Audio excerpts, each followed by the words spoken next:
Welcome everyone for the next lecture. In this lecture, we'll be discussing Arden's theorem, and in the next lecture, we'll be using this Arden's theorem to actually get the regular expression from a given finite automata, right? So that is that is going to be an algebraic method which will be based on the Arden's theorem. We Arden's theorem समझते हैं इस lecture में क्या है? So this algebraic method that we'll be discussing in the next lecture, right? Arden's theorem क्या कहती है? It says the statement is if P and Q are two regular expression over the alphabet, okay, that means हमारे पास P और Q दो regular expression है, and P does not contain epsilon, right? P जो है that cannot be epsilon. वो epsilon नहीं होगा, epsilon के अलावा it may be anything, any combination, right? Then the following equation in R.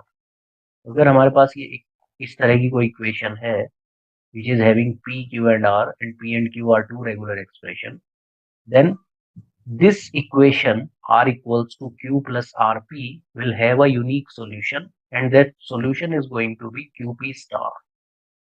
ठीक है, ऑलराइट.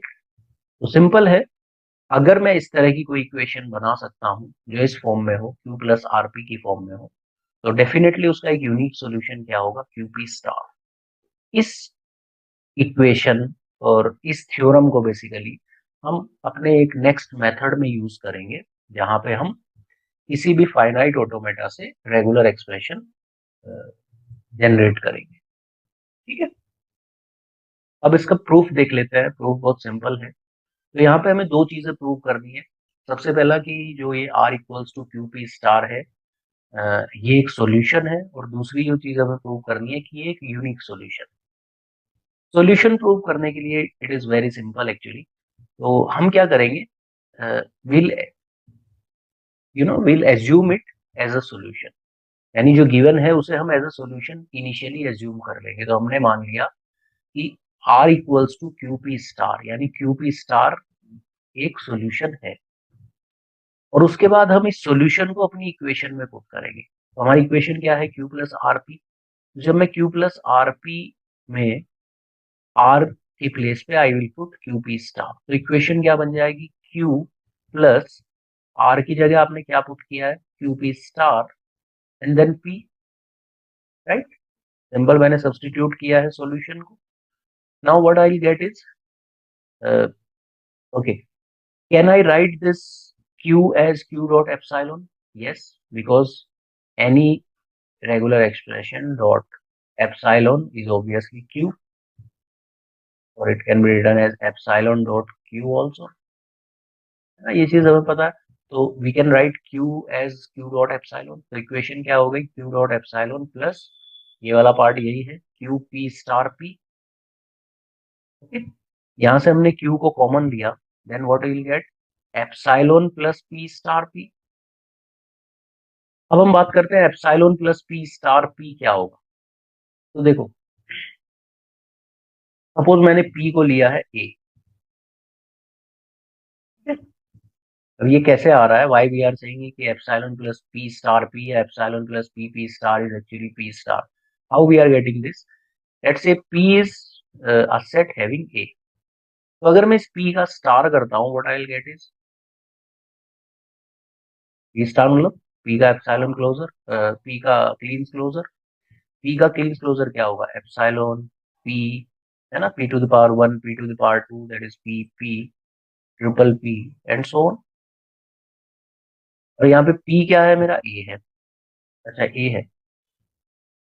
ओके, तो यहाँ पे फिर क्या आएगा? A लेना पड़ेगा हमें. A, this is A, this is 3 times A and so. Now see, जब मैं करूंगा P डॉट P स्टार, अब आप P डॉट P स्टार करो या P स्टार डॉट P करो, then what I will get. देखो, कार्टेशियन प्रोडक्ट जब करोगे तो सबसे पहले A डॉट एप्सिलॉन क्या होगा? A होगा.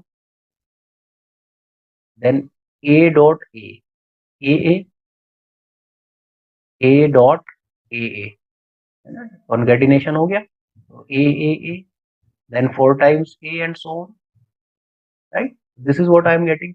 नाउ दिस इज व्हाट, ये क्या है, ए फिर ए फिर ट्रिपल ए, यानी आप पावर वन से स्टार्ट कर रहे हो, A to the power one, A to the power two, A to the power, and if you remember this is nothing but positive closure.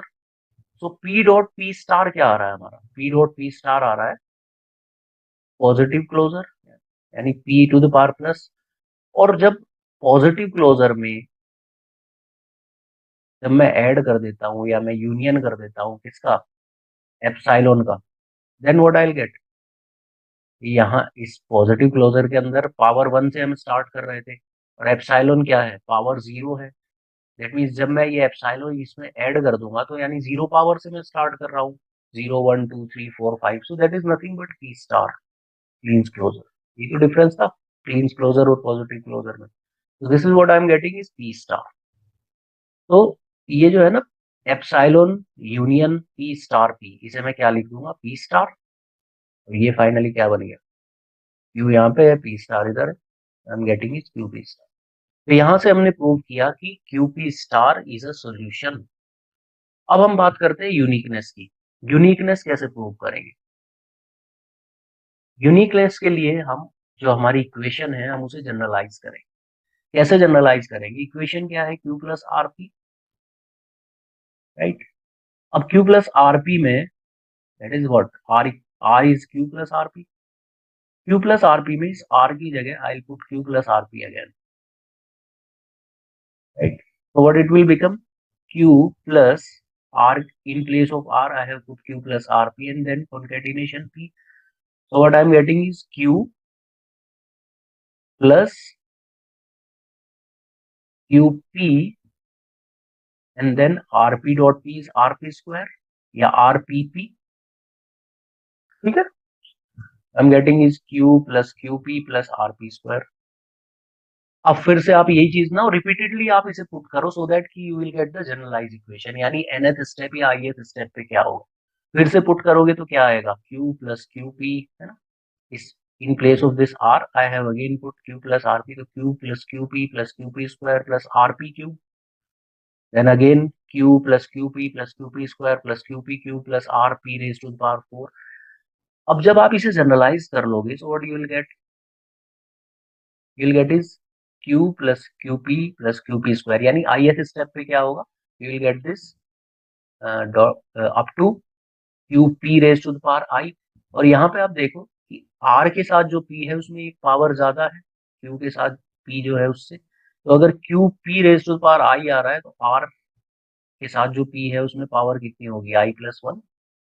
Simple है, right. So what, now see, Q को मैं ये जो पहला Q है इसे मैं क्या लिख सकता हूँ, अभी हमने देखा था क्यू डॉट एप्सिलॉन। और जब मैं इसे क्यू डॉट एप्सिलॉन रखूंगा और यहाँ से मैं क्यू कॉमन लूंगा तो क्या बचेगा, एप्सिलॉन प्लस पी, है ना। तब में से क्यू कॉमन ले लिया है, P square P cube up to P raise to power I plus this is, ये एज इट इज है ये वाली टर्म। ये वाला ये चीज क्या है हमारी जो ब्रैकेट में लिखी है, epsilon plus P square plus P cube, है ना, P raise to power zero plus P square, that is nothing but P star.